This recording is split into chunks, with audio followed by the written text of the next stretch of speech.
NBA free agency kicks off tomorrow, and unless your team is located on a beachfront somewhere, you are probably not going to have a good time. With so many moves expected to be made over the next couple of weeks, I figured why not make a nice little rundown of each and every team. That way you guys know how much money teams have to spend, who their free agents are, and what their team needs are. Now, a couple of things before we get started. One, I will be going live on this channel tomorrow, Monday, August 2nd at 3 p.m. Central Time to give live reaction and analysis to all of the signings and trades that are going to be happening. It's going to be madness. We will be staying live also for the Slovenia and Germany quarterfinal game in the Olympics. That starts, I think, at 8 p.m. Central Time. So make sure you guys are tuned in. It's going to be a lot of fun. Secondly, I just want to say I am using Spotrac for the salary cap numbers here. Spotrac is great, but it's not perfect. It doesn't take into account some team options, players options, partially guaranteed contracts. And any trade over the last month or so that included a 2021 draft pick is not included in these salary cap numbers because it's technically not official yet. So some of the numbers you see here might not be totally accurate, but you're going to get a pretty good gist of who has money and who doesn't have money. Okay, let's go. The Atlanta Hawks were one of the most surprising teams in the league last year. They also have one of, if not maybe the strongest young core in the entire NBA,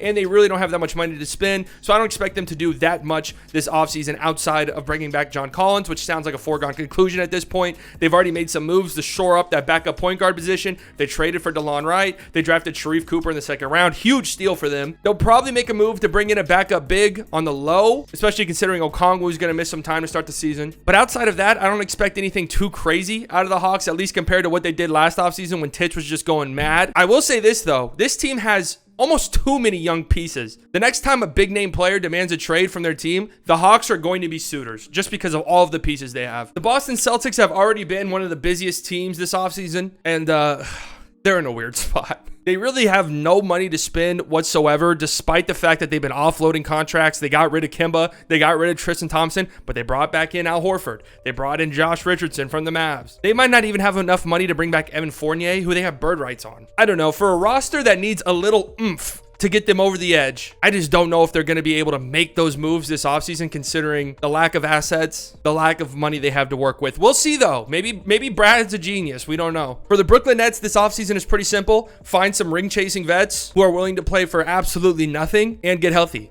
That's pretty much it. They do have some pretty valuable free agents. Bruce Brown, Jeff Green, Blake Griffin, all these guys free agents who had big roles on the team this past season. Spencer Dinwiddie, also a free agent. They can bring him back, and that would be absolutely crazy, but it probably makes more sense for them, given their current lack of depth, to trade him for 2 or 3 players, which sounds like is probably going to happen whenever free agency starts. They also did really good in the draft, especially considering their draft position, getting Cam Thomas and Day'Ron Sharpe where they got them. I've seen Nets fans expecting them to make big moves. It's just not going to happen. They don't have money, guys. You're paying Kevin Durant, James Harden, and Kyrie. What more do you want? The Charlotte Hornets are one of the few teams this offseason with money to spend. They've already made some moves, getting Mason Plumlee. They need a center. They've been needing a center for I don't even know how long. They also drafted Kai Jones, developmental center, could be really good down the line. And James Bucknight at 11. Huge steal. Great pick. I don't know how many more moves they're going to make realistically speaking, but already I would say this is a pretty successful offseason for the Hornets. They decided to not give Malik Monk a qualifying offer, so he will be an unrestricted free agent. That's pretty interesting. Devontae Graham is restricted. I'm guessing they're going to try to bring him back at the right price. But unless something falls into their lap, I don't know if they're going to make a big move. They were a team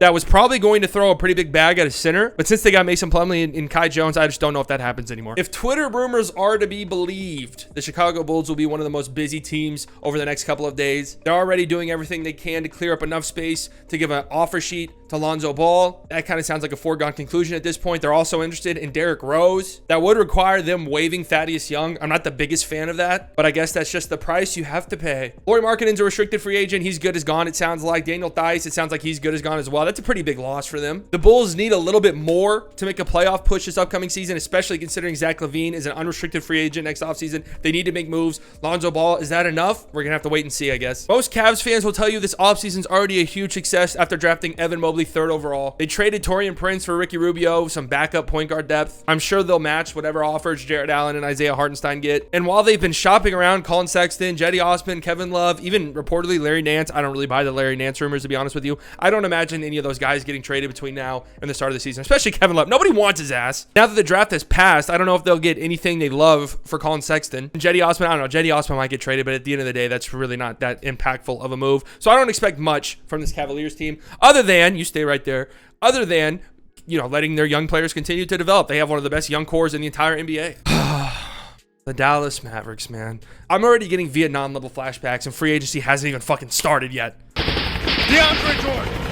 What you did tonight was one of the most disgraceful, embarrassing, shitty, and humiliating things I have ever seen out of a professional basketball player. What you did to us Mavericks fans.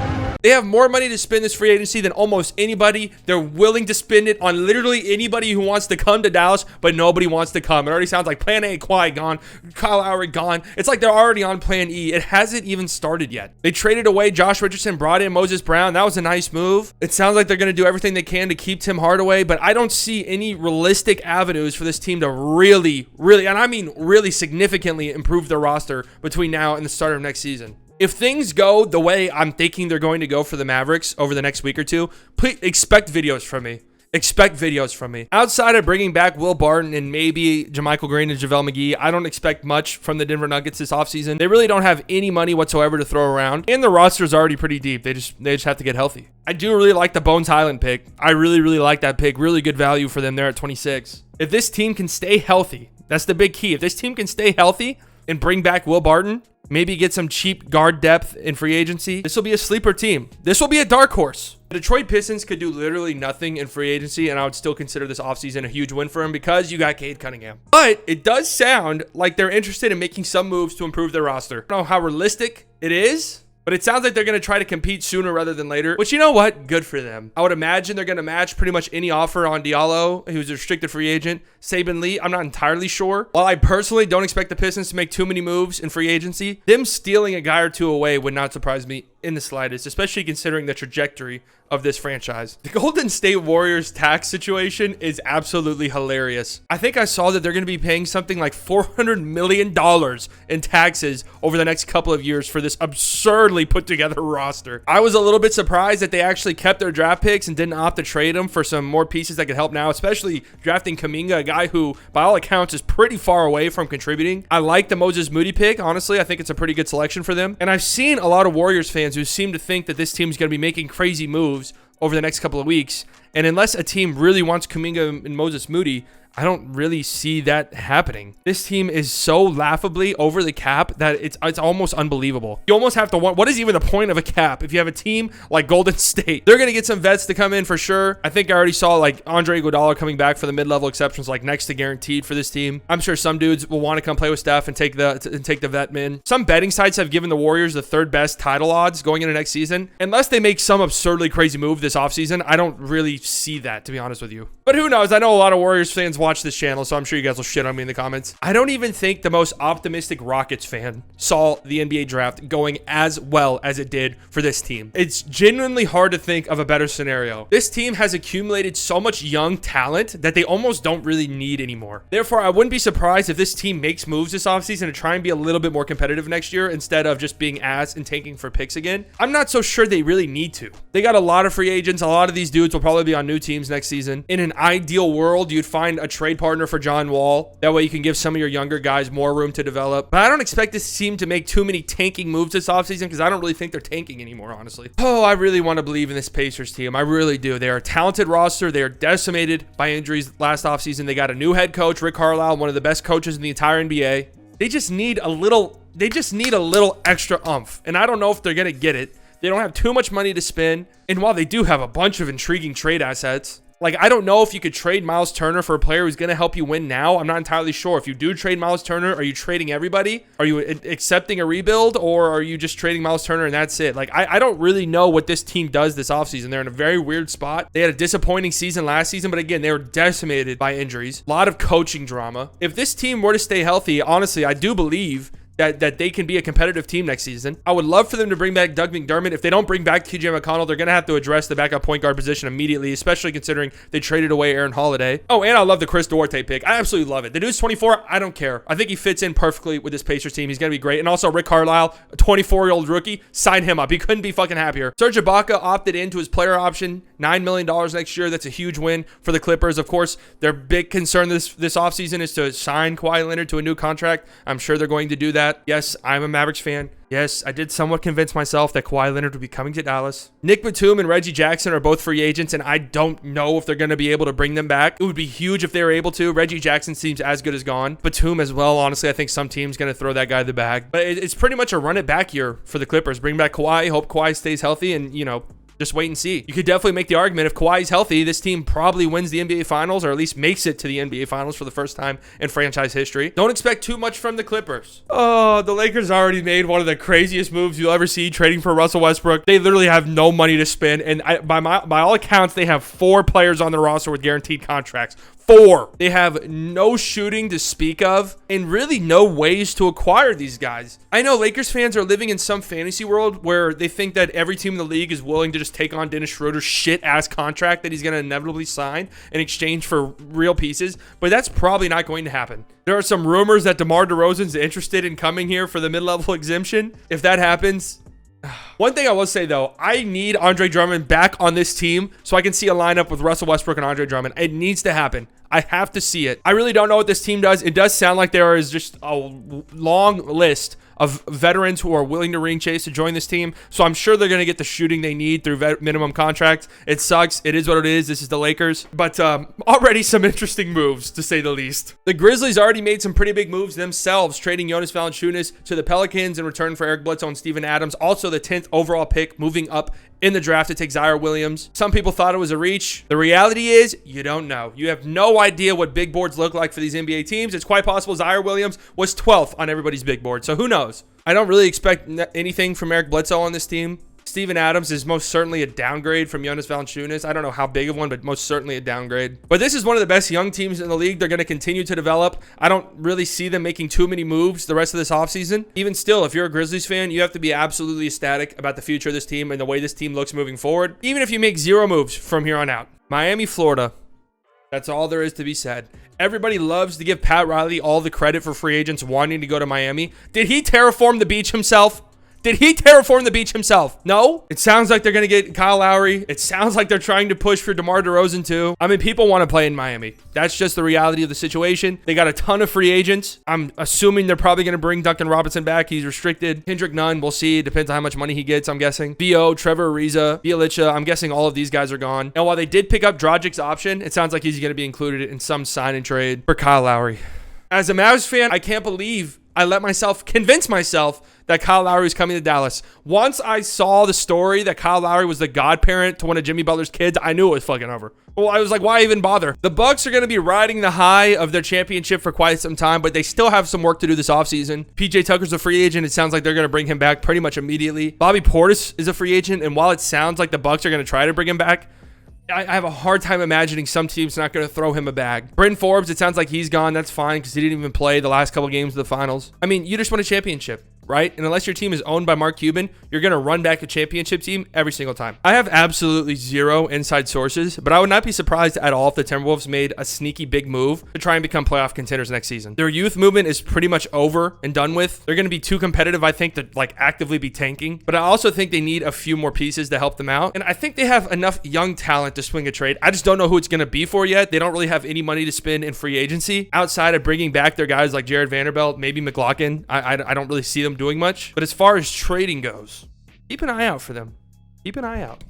Again, no sources whatsoever. You know what they say? The NBA is a copycat league. The Pelicans saw the Suns make it to the finals, and they said, we need to throw a bag to a veteran point guard immediately. Rumors are they're trying to pry away Chris Paul from Phoenix. They're super interested in Kyle Lowry. They made a big move in order to free up cap space by trading away Steven Adams and Eric Bledsoe. And it sounds like they're just going to let Lonzo Ball, Josh Hart maybe, James Johnson, all those guys walk. We'll see. There's too much young talent on this team to just not be good. So I understand what they're doing. Is a player like Kyle Lowry good enough to put this team over the edge? Quite possibly. They still need some spacing, right? They still need guys who can space the floor. And by all accounts, it sounds like they're super interested in those guys too. So the Pelicans, they're in a lot of rumors. Who knows if they're going to get these guys to come to New Orleans? For Zion's sake, I hope so. You almost have to feel bad for the New York Knicks a little bit. They have their most successful season over the past decade. It seems like they're finally building a winning culture in New York. They have more money to spend than anybody in free agency, and there's just really nobody to spend it on. They're in pretty much every single rumor for any point guard who's on the market. I really wouldn't be surprised if they end up overpaying for a guy like Dennis Schroeder or maybe even like Reggie Jackson. I don't know. They also have quite a bit of free agents themselves. I'm sure they would love to bring back most of these guys like Derrick Rose, Reggie Bullock, Nerlens Noel. I just don't know how realistic that is. They kept accumulating assets in the draft by continuously trading down. I don't know realistically how much better the Knicks are going to get this offseason, but they're still a really young team. And I know Knicks fans can be incredibly delusional, but the future is incredibly bright. And I really do feel like they're going to land their big fish soon. You know, their name always pops up with Damian Lillard trade rumors. Who knows? Like, who knows what's going on with Damian Lillard? If the Knicks somehow swing a trade for him, that entire city is going to burn to the ground. Sam Presti continues to do Sam Presti things, man. He's already brought in Kemba Walker, Derek Favors, 2 shit contracts. Actually, I don't think the Derek Favors contract is that bad, but they bring in Derek Favors, get a first-round pick from the Jazz in return. Kemba Walker, I don't know how much these 2 dudes are going to play in Oklahoma City, if at all. Really thought they're going to take Buck Knight in the draft. Them taking Giddey shocked me, but a lot of people are high on him, so it's not the end of the world. And it does sound like they're going to give Shai Gilgeous-Alexander a 5-year contract extension this offseason.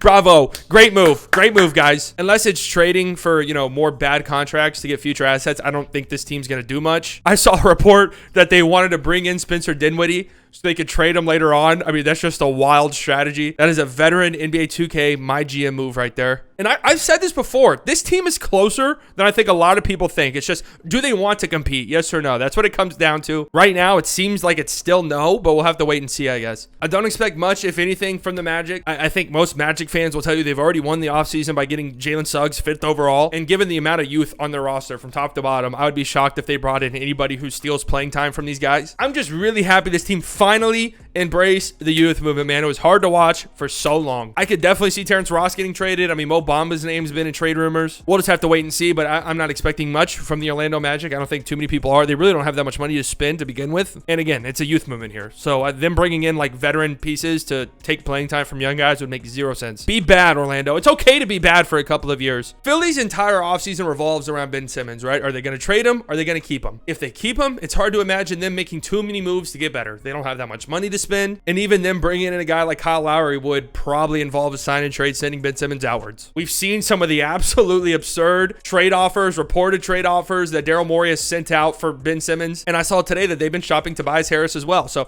they're trying to get better, but it's difficult because it's like, what return are you going to get for Ben Simmons that improves your team? I mean, the Sixers coming out there next season with pretty much the same exact lineup with Ben Simmons starting at the point guard, it's going to cause pandemonium in Philadelphia. And I'm here for it, admittedly. But without trading like a Ben Simmons or Tobias Harris, I don't really know a way this team really improves. And they need to. I mean, they do. They need to. They need a little bit something extra. But again, if you trade Ben Simmons, who are you getting in return that provides you that little oomph? Like, what veteran level player are you getting in return outside of like Kyle Lowry or maybe like CJ McCollum? I don't know. If you're a Suns fan, you're optimistic, but you're definitely holding your breath until Chris Paul signs his new contract. I would be shocked if he left, but if he did, that would send some shockwaves around the league, admittedly. You traded Javon Carter for Landry Shamet. On top of that, you got a lot of free agents that you have to worry about. Campaign, are you going to bring him back, or is some team going to overpay for him? Torrey Craig was huge for you. Again, are you going to be able to bring him back, or is some team going to overpay for him? We'll have to wait and see. Obviously, the entire offseason for the Suns depends on Chris Paul. I'm 99% sure he's going to stay. And if he does, you move from there, right? And if he doesn't,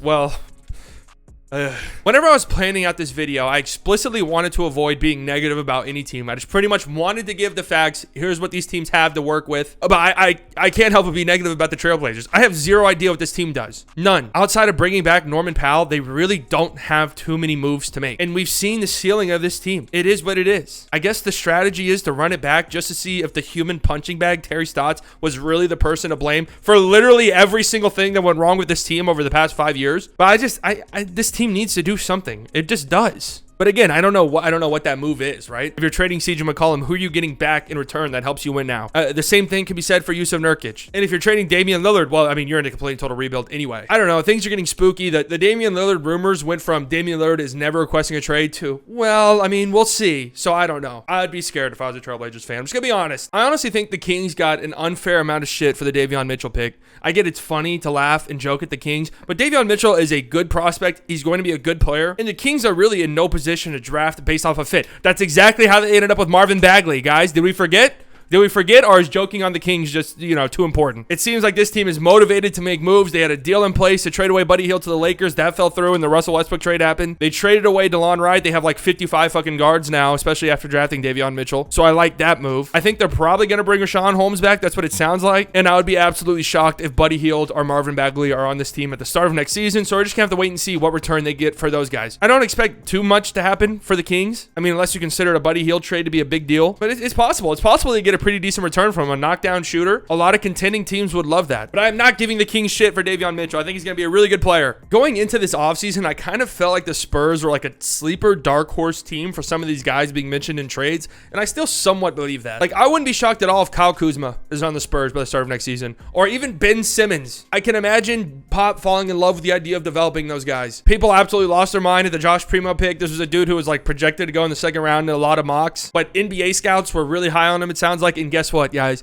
These people know more than you. DeMar sounds like he's gone. Rudy Gay sounds like he's gone. Patty Mills, it kind of sounds like he's gone as well. It's definitely a youth movement in San Antonio. I just don't know how strong of a youth movement. The issue is that they have enough good, solid young players on their team and Greg Popovich to where they're not going to suck complete ass. On top of that, they have a ton of money to spend in free agency. I expect this team to be in rebuild mode, but who knows? You never know with them, really. I have a feeling the Toronto Raptors are going to make out like bandits in this offseason. I just do for some reason. I think they're going to end up signing and trading Kyle Lowry away, and in return, I think they're going to get a pretty good prospect, even though Kyle Lowry could leave for nothing. It also sounds like they're pretty interested in shopping Pascal Siakam around. That makes a ton of sense given the Scotty Barnes pick. And while it does kind of feel like they would be selling low on Siakam, they could still get a pretty good return for him. They'll be bringing back Gary Trent, I imagine. I can't imagine them letting him go. Yeah, it's a new era in Toronto. Kyle Lowry's going to be gone. Again, I just feel like this team's going to make some moves that people are really impressed by the end of the offseason. The Jazz have been hard at work freeing up cap space to bring back Mike Conley. They traded away Derek Favors, had to attach a pick to him, which is kind of crazy. But outside of bringing back Mike Conley, I don't really see this team doing much. They don't really have too much money to spend, and I don't know what trades make sense for them that will help keep them competitive. Like, it sounds like they were shopping around Bojan and Joe Ingles. I don't know what you're going to get in return for those two that helps you contend now. Because it would be dumb of them. They were the 1 seed last year. Mike Conley was injured. Donovan Mitchell was injured. You don't need to be making too many rash decisions here, okay? I also love the Jared Butler pick. I mean, huge steal for them. Obviously, there's the heart concerns for him, but if everything checks out, I mean, that's a huge steal. And finally, we land on the Washington Wizards, who have already been busy this offseason trading away Russell Westbrook, Kentavious Caldwell-Pope, Kyle Kuzma, Montrezl Harrell, Aaron Holiday, all guys they've already traded for. I would honestly be shocked if Kuzma or Harrell play a single second in Washington. I don't know where they end up. Only time will tell. It sounds like they're very interested in Dinwiddie, so much so that it almost feels as if there might be an agreement in place already, even though it's against the rules. Wink, wink. You guys know we love Robin Lopez on this channel. He's a free agent. I'm interested to see if they bring him back. They do have a lot of bigs, especially if they decide to keep Montrezl Harrell. I have a hard time imagining that Robin Lopez comes back. We'll see. I know a lot of people are upset that they traded away Russ. They think Bradley Beal wants to leave, but I still think this team could be pretty competitive next season, especially if they bring in a guy like Dinwiddie. Another year of development for Dinny, another year of development for Rui, surrounding Beal with role players like KCP, Dinwiddie. I mean, it's not a championship team at all or anything like that, but they could be competitive. Like, they could be a team you don't necessarily want to see in the playoffs if they make it. Okay, that's every team. If you're still here, thank you very much. This video took an absurd amount of effort, probably an hour's worth of working on this video for every single view it's going to get. So I don't know if it was necessarily worth it, but hey, views aren't everything. It's about the friends we've made along the way. If you enjoyed this, please leave it a like and a comment. It helps me out a ton. If you are not subscribed to the channel, make sure you do so. NBA content all the time. I'm getting back into the groove of things. I've been really busy with work. And again, August 2nd, right before free agency starts, we'll be going live on this channel to watch it all unfold. Make sure you're here. It's going to be a ton of fun. As a Mavericks fan, I'm nervous, man. I'm nervous. Can you blame me? I will see you guys tomorrow, okay? Goodbye.